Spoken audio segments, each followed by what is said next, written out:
এলো দেশে ভুলগুলিতে ধান খেয়েছে খাজনা দিবে কিসে। এখনকার মায়েরা কি এই ধরনের গান শুনে বাচ্চাদেরকে ঘুম পাড়ায়? এখনকার মায়েরা বাচ্চাদেরকে ঘুম পাড়ায়। ওই যে আমাদের ভাই বক্স গুলো নিয়ে আসছে, এরকম বড় বড় বক্স দোলনার পাশে রাখে আর গান চলে। তোমাকে চাই আমি আরো কাছে, তোমাকে বলার আরো কথাই আছে, আমি বলতে পারি না মুখে পাবা তোমার।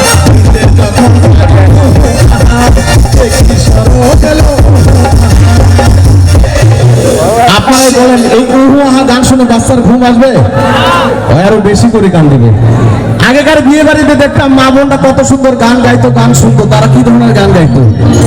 বালার কাহায় আছে তহরদি, কাহায় বাটিবে হলদি, বালার কাহায় আছে তহরদি, কাহায় বাটিবে হলদি, হলদি বাটো রাতি সঙ্গে সাজাই বাতি, বালার কাহায় আছে তহরদি, কাহায় বাটিবে হলদি। এখনকার বিয়ে বাড়িতে কিন্তু এই ধরনের গান হয় না। এখনকার বিয়ে বাড়ি মানে হচ্ছে ডিজে। ওই আমার যমুনার জল দেখতে কালো সাংকরিতে লাগে কালো, বরং মিশিয়া গেল আমার যমুনার জল। এখানে অনেক মুরব্বী আছে যাদের বয়স 60 থেকে 70 বছর। তারা যখন আমাদের মতো ছিল তারা কি ধরনের গান গাইতো জানেন? তোমারই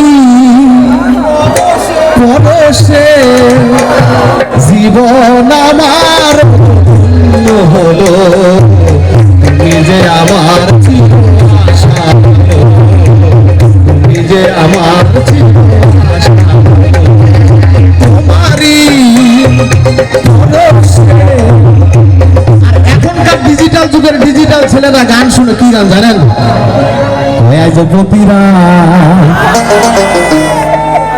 প্রতি রাইতে জায়গে থাকি তোমার আশায়। আরে তুমি চলে গেছো তাই ফিরে ছুঁয়ে গাঞ্জা পাই, তুমি চলে গেছো তাই ফিরে ছুঁয়ে গাঞ্জা পাই, তুমি নাই দুটি চোখে গাঞ্জার নেশা। আইজো প্রতি রাতে জায়গে থাকি গাঞ্জার নেশা, আইজো প্রতি রাতে জায়গে থাকি গাঞ্জার। আমাদের কামার পাড়ার ছেলেরা গাঞ্জা কি জিনিস চেনে না, চিনে নাকি? নাচে নাই ভালো, গাঞ্জা খুব খারাপ জিনিস, নাচে নাই ভালো। আগেকার ছেলেদেরকে দেখতাম পরনে প্যান্ট পরতো অনেক ঢিলা ঢালা। এখনকার যুগের ছেলেরা প্যান্ট পরে এখানে ফাটা এখানে ফাটা। তো কিছুদিন আগে দেখলাম এক ছেলে ঠিক এই পিছন সাইডে ফাটা। তো আমি তাকে বললাম কি ব্যাপার ভাইয়া, সবার তো সামনে ফাটা থাকে, তোমার পিছনে কেন ফাটা? তো সে আমাকে বলতেছে আমি এটা জানালা রাখছি। তো আমি বললাম জানালা তো মানুষ ঘরে রাখে বাতাস ঢোকার জন্য, তুমি কেন রাখছো? সে বলতেছে আমি এটা বাতাস বের হওয়ার জন্য রাখছি। যাই হোক, মজা করছি, বাজে কিছু না, শুধুমাত্র আনন্দ দেওয়ার জন্য বলছি। হ্যাঁ দর্শক, এবারে আপনাদেরকে গানে গানে মাথাতে মঞ্চে ডেকে নিচ্ছি।